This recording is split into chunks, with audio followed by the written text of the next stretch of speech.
Hello दोस्तों। कहते हैं सेल्स वो मैदान है जहां हर दिन जीत भी होती है और हार भी। फर्क ये नहीं करता कि कौन हार गया, फर्क ये करता है कि कौन हार से सीख गया। हर सेल्स पर्सन के करियर में एक वक्त आता है जब वो खुद से पूछता है क्लोजिंग क्यों नहीं हुआ, क्लाइंट ने मना क्यों कर दिया या मैंने कहाँ गलती की। और यही पल उसकी असली ग्रोथ की शुरुआत होती है, क्योंकि जो इंसान अपनी असफलता को जज नहीं करता बल्कि समझने की कोशिश करता है, वही हर हार को अपनी अगली जीत का ब्लूप्रिंट बना लेता है। एक बार की बात है, एक सेल्स एग्जीक्यूटिव था राहुल। मेहनती था, जोश से भरा हुआ था। हर सुबह जल्दी उठता, दिन को पूरा प्लान बनाता, क्लाइंट्स को कॉल करता, मीटिंग्स फिक्स करता और पूरी तैयारी से प्रेजेंटेशन देने निकल जाता। लेकिन नतीजा, महीने दर महीने उसकी क्लोजिंग जीरो रहती थी। हर मीटिंग के बाद वो फिर सिर पकड़कर सोचता, मैंने सब कुछ बताया, प्रोडक्ट समझाया, ऑफर भी दिया, लेकिन फिर भी डील क्यों नहीं हुई। उसका मैनेजर बस इतना कहता, Rahul learn from your failure. लेकिन राहुल सोचता, सीखना क्या है, कहाँ से शुरू करूं। फिर एक दिन उसने ठान लिया कि अब वो अपनी हर मीटिंग रिकॉर्ड करेगा, वीडियो नहीं बल्कि ऑब्जर्वेशंस में। उसने लिखा कि क्लाइंट कब मुस्कुराया, कब उसकी बॉडी लैंग्वेज बदली, कब उसकी आवाज़ ठंडी पड़ी। उसने नोट किया कि कहाँ उसने ज़्यादा बोला, कहाँ उसने क्लाइंट की बात काटी, कहाँ उसने सुनने से पहले बोल दिया। कुछ हफ्तों बाद राहुल को समझ आने लगा, असफलता कोई सजा नहीं बल्कि एक मिरर है जो हमें हमारी कमजोरियां दिखाता है। उसने महसूस किया कि हर मीटिंग उसे कुछ सिखा रही है अगर वो ध्यान से सुने। हर असफलता कुछ कहती है, यहाँ तुमने जल्दी बोल दिया, यहाँ तुमने सुनना बंद कर दिया और यहाँ तुमने प्रॉब्लम की जगह प्रोडक्ट बेचा। लेकिन ज़्यादातर लोग इस आवाज़ को सुनते नहीं। राहुल ने सुनना शुरू किया। अब वो पहले क्लाइंट से पूछता है, फिर उसकी कहानी सुनता है और सिर्फ वहीं बोलता है जहां ज़रूरत होती है। धीरे धीरे उसने देखा कि क्लाइंट उसकी जानकारी से नहीं, उसकी इंटरेस्ट से जुड़ता है। नतीजा, पहले महीने 2 डील्स क्लोज हुई, अगले महीने 4 और फिर 8 डील्स क्लोज हुई। लेकिन असली बदलाव उसकी स्ट्रैटेजी में नहीं था, उसके माइंडसेट में था। उसने फेलियर को डर नहीं, डाटा बनाना सीख लिया। यही लेसन हर टॉप सेल्स पर्सन जानता है। असफलता एंड नहीं होती, वह बस डायरेक्शन चेंज होती है। जब क्लाइंट ने मना किया, उन्होंने प्रोडक्ट नहीं अप्रोच बदली। जब फॉलोअप का जवाब नहीं आया, उन्होंने तरीका बदला। जब टारगेट पूरे नहीं हुए, उन्होंने अपनी हैबिट्स को बदली। यहीं से शुरू होती है पहली हिडन हैबिट, सेल्फ रिव्यू की आदत। टॉप सेल्स पर्सन हर डील के बाद खुद से सवाल करते हैं, क्या मैंने क्लाइंट को सच में सुना, क्या मैंने उसकी प्रॉब्लम समझी या बस प्रोडक्ट बेचा, क्या मैंने इमोशनली कनेक्ट किया या सिर्फ लॉजिक दिया। उनके लिए हर ना एक दिशा होती है, निराशा नहीं। दूसरी हिडन हैबिट है फेलियर को डिकोड करना। एक एवरेज सेल्स पर्सन सोचता है बैड लक थी, लेकिन एक टॉप सेल्स पर्सन पूछता है, क्या मैंने सही डिसीजन मेकर से बात की, क्या क्लाइंट का नो असल में नॉट येट था। वे हर नो को डाटा बनाते हैं और अगले पिच में यूज करते हैं, इसलिए उनकी हर गलती अगले सौदे की तैयारी बन जाती है। यही असली सेल्स है दोस्तों। तीसरी हिडन हैबिट है इमोशनल कंट्रोल। सेल्स में सबसे बड़ी असफलता तब होती है जब हम इमोशनली रिएक्ट करते हैं। क्लाइंट ने नो कहा और हम डिफेंड करने लगे, यही गलती है। टॉप सेल्स पर्सन काम रहते हैं। वे समझते हैं कि क्लाइंट का नो उनके प्रोडक्ट के लिए नहीं, उसकी करंट नीड के लिए है। इसलिए वे ऑब्जर्व करते हैं, अटैक नहीं करते। और चौथी हिडन हैबिट है कंटिन्यूअस लर्निंग। मार्केट हर महीने बदलती है, क्लाइंट की सोच, प्राथमिकताएं, कम्युनिकेशन स्टाइल सब बदल रहा है। जो सीखना बंद करता है वो धीरे धीरे मार्केट से गायब हो जाता है। टॉप सेल्स पर्सन कहते हैं, अगर मैंने आज कुछ नया नहीं सीखा तो मैं कल वही गलती दोहराऊंगा। वे हर हफ्ते पुराने पिच सुनते हैं, नए केस स्टडी पढ़ते हैं और अपने आप को हर दिन थोड़ा बेहतर बनाते हैं। और अब आते हैं उस मैजिक फॉर्मूला पर जो हर असफलता को अवसर में बदल देता है। ELC, experience, learn, change. हर फेलियर को पहले एक्सपीरियंस करो, उसे स्वीकारो, फिर लर्न करो, क्या समझ आया, कहाँ बेहतर किया जा सकता था और फिर चेंज करो। अगली बार नया तरीका अपनाओ। यही फॉर्मूला हर एवरेज सेलर को टॉप सेल्स पर्सन बनाता है। यही फॉर्मूला हर एवरेज सेलर को पावर क्लोजर बनाता है। कहते हैं आपकी सेल्स की शुरुआत ऑफिस से नहीं, सुबह उठने के पहले मिनट से होती है। टॉप सेल्स पर्सन का दिन बाकी लोगों से ज़्यादा लंबा नहीं होता, लेकिन उनका मॉर्निंग माइंडसेट बाकी सबसे बिल्कुल अलग होता है।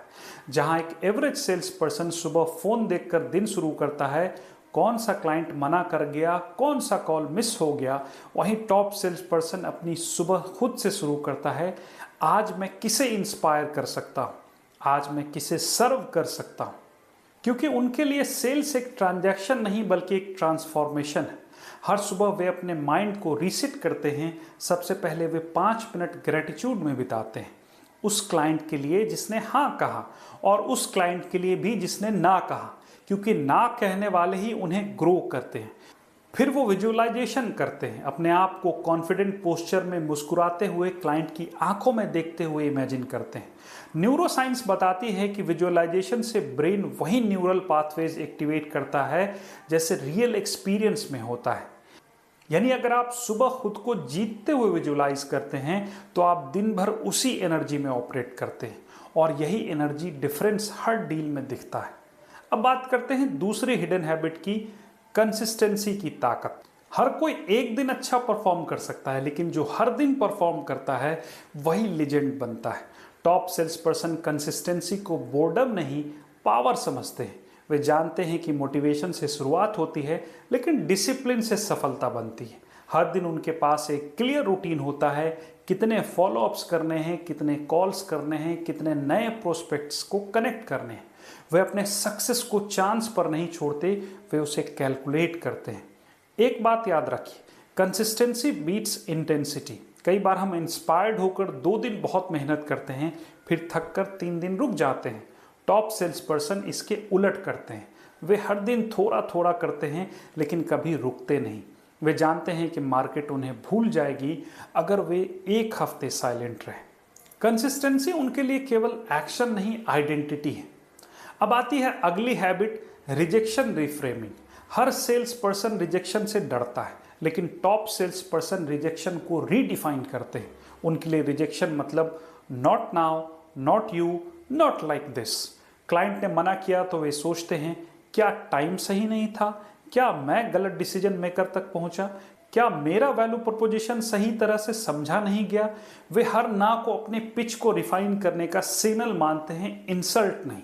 वे समझते हैं कि हर नो उन्हें यस के और करीब ले जाता है। हार्वर्ड के एक स्टडी के मुताबिक जो सेल्स पर्सन रिजेक्शन को पर्सनल नहीं लेते, उनकी क्लोजिंग रेट 35% ज़्यादा होती है, क्योंकि उनका कॉन्फिडेंस इंटैक्ट रहता है। टॉप परफॉर्मर्स कहते हैं, every no has a hidden yes, you just have to find it. और अब बात करते हैं एक बहुत पावरफुल हैबिट की, एक्टिव लिसनिंग मास्टरी। अधिकतर सेल्स पर्सन बोलते ज़्यादा हैं, सुनते कम हैं, लेकिन टॉप सेल्स पर्सन जानते हैं कि सेल्स में whoever listens more wins more।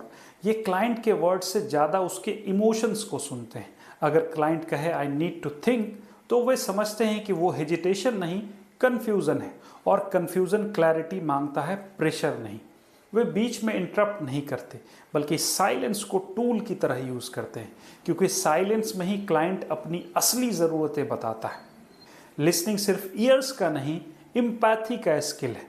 जब क्लाइंट महसूस करता है कि यह व्यक्ति मुझे सच में समझ रहा है, तब ट्रस्ट बनता है। और याद रखिए, सेल्स का पहला रूल है, people don't buy products, they buy trust. अगली हिडन हैबिट है विजुअलाइजेशन ऑफ द आउटकम।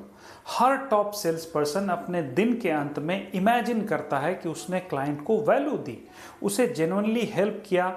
वह हर डील के बाद खुद को यह अफर्म करता है, I am not a chaser, I am a creator of value. वे हर कॉल के पहले डीप ब्रीदिंग करते हैं ताकि नर्वस एनर्जी को काम किया जा सके, क्योंकि शांत दिमाग ही असरदार शब्द बोल सकता है। यही रीज़न है कि आप कभी देखेंगे टॉप सेल्स पर्सन की आवाज़ स्टेडी होती है, आंखों में विश्वास होता है, और उनकी बॉडी लैंग्वेज कहती है, I am here to help, not to sell. उनकी प्रेजेंस ही परसुएशन बन जाती है। और जब यह सब कंबाइन होता है, morning mindset, consistent action, rejection reframing, listening mastery, visualisation, तो वो सेल्स पर्सन अब प्रोडक्ट सेलर नहीं बल्कि प्रॉब्लम सॉल्वर बन जाता है। और यही डिफरेंस है अच्छे और टॉप सेल्स पर्सन में। दोस्तों, सेल्स में सबसे बड़ा फर्क स्किल से नहीं रेजिलियंस से आता है, यानी गिरकर भी दोबारा उठने की ताकत। हर टॉप सेल्स पर्सन जानता है कि मार्केट हमेशा उनके पक्ष में नहीं होगा। कभी कभी पूरी मेहनत के बाद भी डील हाथ से निकल जाती है, कभी क्लाइंट का मूड बदल जाता है, कभी मार्केट क्रैश कर जाती है, लेकिन जो रुकता नहीं वही टॉप पर पहुंचता है। रेजिलियंस का मतलब सिर्फ सह लेना नहीं बल्कि हर सेटबैक को कमबैक में बदलना है। टॉप सेल्स पर्सन हर हार के बाद खुद से कहते हैं, यह मेरी कहानी का अंत नहीं, ये मेरा नेक्स्ट वर्जन बनने की शुरुआत है। वे हर डिसअपॉइंटमेंट को डाटा में बदल देते हैं। अगर किसी क्लाइंट ने मना किया तो वे पूछते हैं, क्या मैंने सही वैल्यू दिखाया, क्या मैंने उनकी इमोशन को टच किया। वे ब्लेम नहीं करते, रीफ्रेम करते हैं। यही फर्क है एवरेज और एक्स्ट्राऑर्डिनरी में। जहां एक हारने वाला सोचता है मेरे साथ ऐसा क्यों हुआ, वहीं एक विजेता सोचता है मुझे इससे क्या सीखना है। अब बात करते हैं अगली हिडन हैबिट की, रिलेशनशिप बिल्डिंग का आर्ट। टॉप सेल्स पर्सन जानते हैं कि सेल्स सिर्फ क्लोजिंग नहीं, कनेक्टिंग का खेल है। वे क्लाइंट को ट्रांजैक्शन नहीं, ट्रांसफॉर्मेशन की तरह ट्रीट करते हैं। वे हर कॉल में कुछ वैल्यू जोड़ते हैं, चाहे टिप हो, आइडिया हो या छोटी सी केयर मैसेज, क्योंकि वो जानते हैं people by when they trust you and trust builds when you care. उनकी फोकस सिर्फ आज की डील पर नहीं, आने वाले 5 सालों पर होता है। वे हर क्लाइंट को एक लॉन्ग टर्म पार्टनर की तरह देखते हैं, इसलिए उनके पास लॉयल क्लाइंट्स होते हैं जो बार बार उनसे ही खरीदते हैं। अब आती है सबसे गहरी habit, continuous learning loop. Top sales person कभी खुद को मास्टर नहीं मानते, वे हर दिन कुछ नया सीखते हैं, चाहे नया ऑब्जेक्शन हैंडल करने का तरीका या नए मार्केट ट्रेंड को समझना। वे हर हफ्ते अपनी कॉल सुनते हैं, अपनी प्रेजेंटेशंस रिव्यू करते हैं और फीडबैक मांगते हैं। उनका ईगो लर्निंग के रास्ते में नहीं आता, क्योंकि वो जानते हैं जैसे जैसे मार्केट बदलता है वैसे वैसे माइंडसेट भी बदलना चाहिए। एक स्टैग्नेंट सेल्स पर्सन धीरे धीरे पीछे छूट जाता है, लेकिन जो सीखता रहता है वही आगे निकल जाता है। और आखिर में सबसे हिडन हैबिट जो बाकी सबको जोड़ती है, long term growth mindset. Top sales person हर दिन छोटी जीतों पर ध्यान देते हैं। वे जानते हैं कि हर फॉलोअप, हर पोलाइट नो, हर ऑनेस्ट कन्वर्जेशन एक इनविजिबल प्रोग्रेस है। वे इम्पेशेंट नहीं होते, क्योंकि उन्हें पता है कि कंसिस्टेंसी के साथ हर कोशिश एक दिन कंपाउंड होती है। जैसे जैसे आप खुद को इम्प्रूव करते रहते हैं, मार्केट अपने आप आपको रिवार्ड करने लगती है। याद रखिए, सेल्स सिर्फ प्रोडक्ट बेचने का काम नहीं है, यह कैरेक्टर बनाने का प्रोसेस है। हर बार जब आप क्लाइंट से ना सुनकर भी मुस्कुराते हैं, आप स्ट्रॉन्गर बनते हैं। हर बार जब आप फीडबैक लेकर अगली बार बेहतर करते हैं तो आप नेक्स्ट लेवल पर पहुंचते हैं। जब आप अपनी ग्रोथ को सिर्फ नंबर से नहीं, इम्पैक्ट से मापते हैं, तभी आप एक टॉप सेल्स पर्सन बनते हैं। तो दोस्तों, अपने अंदर इन हिडन हैबिट्स को जगाइए, रिफ्लेक्ट कीजिए, लिसन कीजिए, लर्न कीजिए और हर सेटबैक को कमबैक में बदलिए, क्योंकि सेल्स में जीत उसी की होती है जो खुद से हार मानने से इनकार कर दे। अगर ये वीडियो आपको वैल्यूएबल लगा हो तो इसे लाइक ज़रूर कीजिएगा, अपने साथी सेल्स पर्सन के साथ शेयर कीजिए और नीचे कमेंट में बताइए कौन सी हैबिट ने आपको सबसे ज़्यादा इंस्पायर किया। और चैनल को सब्सक्राइब करना मत भूलिए, ताकि हर हफ्ते ऐसे ही growth driven sales motivational videos आप तक पहुंचाते रहें। बहुत जल्द मिलते हैं एक और वीडियो के साथ, तब तक के लिए धन्यवाद।